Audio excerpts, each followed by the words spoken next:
24 ore su 24, le notizie corrono più veloci sul web. News del mercato finanziario? Digita www.industriaefinanza.com, il primo quotidiano economico del Nord Italia. Notizie sul Veneto? www.lacronacadelveneto.com e per Verona c'è www.lacronacadiverona.com.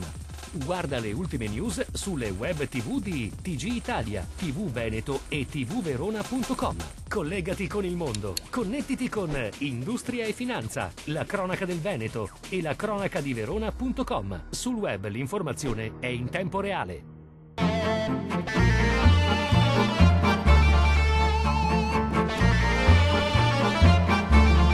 Torna a Verona dal 24 al 27 di novembre Luxury Yacht, il più grande salone europeo dell'eccellenza trasversale che annovera la presenza delle principali categorie merceologiche.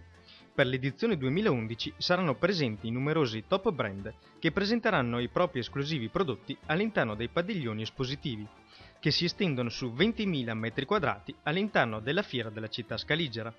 L'evento, presentato a Milano alla presenza del presidente di Verona Fiere Ettore Riello e del presidente di Veneto Exhibition Andrea Miglioranzi, l'anno scorso contò 220 espositori e 25.000 visitatori provenienti da 19 nazioni.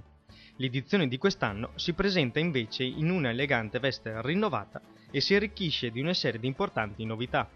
Tra queste il format, che si svilupperà secondo 4 visioni del lusso, e un intero padiglione dedicato al food e wine, dove verranno presentati selezionati prodotti per il lusso a tavola.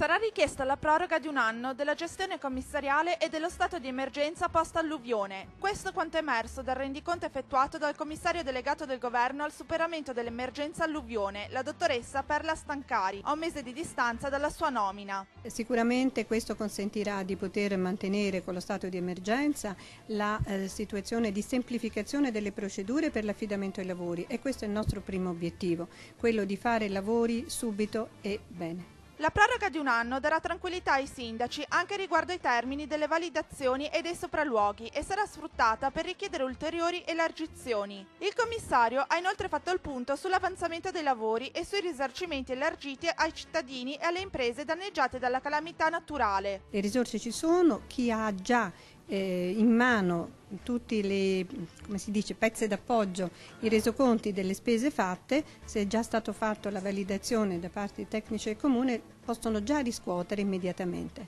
Molto è stato fatto, ma molto resta ancora da fare per la messa in sicurezza del territorio, dal consolidamento degli argini al ripristino delle strutture danneggiate, dal trovare le soluzioni migliori per la tempistica dell'allertamento alla prevenzione del sistema delle piene. Ma questo è un work in progress, la cui tempistica resta difficile da definire.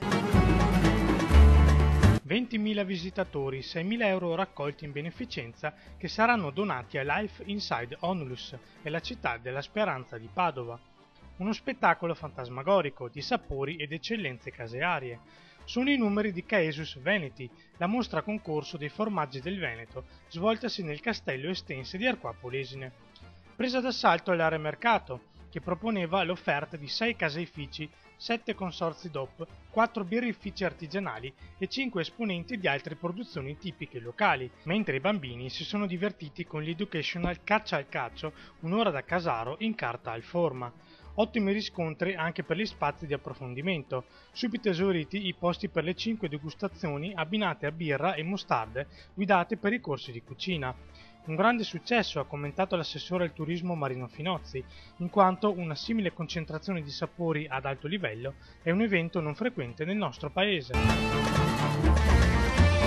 Manovra economica e pensioni. Ad essere penalizzate sono soprattutto le donne. A scendere in campo questa volta sono le pensionate dell'Ospì CGIL, che hanno indetto un'assemblea regionale a Mira per lanciare un'iniziativa comune di contrasto alla politica del governo. Vogliamo provare a fare una ripartenza, non so come dirla diversamente, nel senso che ci ritroviamo un po' come negli anni 50, con una differenza sostanziale, cioè come gli anni 50 nel senso privi di diritti, con una Costituzione magnifica che ci dà il diritto all'eguaglianza da tutti i punti di vista e una legge che non ce lo consentiva, e in quegli anni, avendo noi il lavoro, siamo riuscite poi a conquistarci anche la parte dei diritti.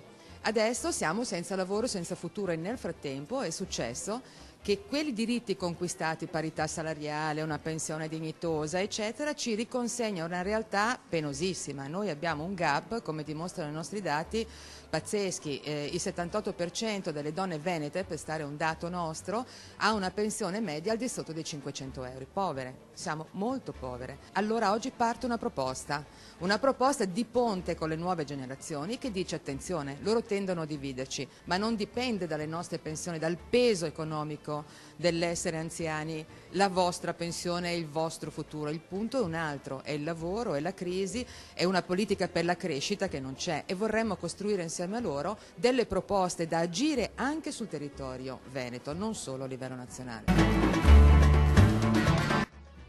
Una vasta operazione antidroga è stata portata a termine dagli uomini dell'Arma dei Carabinieri di Villafranca.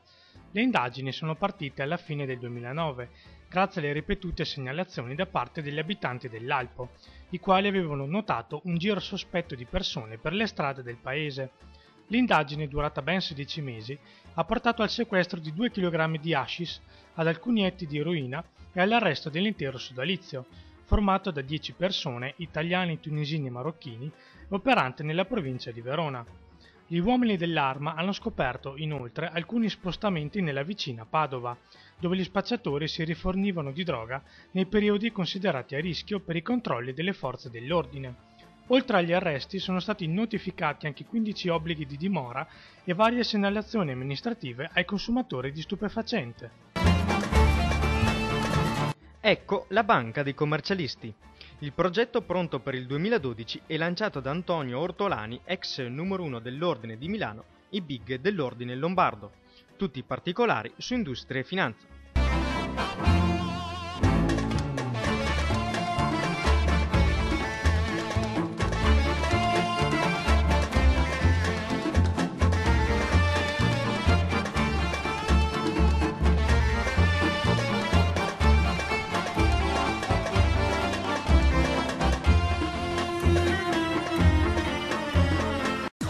Ore su 24, le notizie corrono più veloci sul web. News del mercato finanziario? Digita www.industriaefinanza.com, il primo quotidiano economico del Nord Italia. Notizie sul Veneto? www.lacronacadelveneto.com, e per Verona c'è www.lacronacadiverona.com. Guarda le ultime news sulle web TV di TG Italia, TV Veneto e tvverona.com.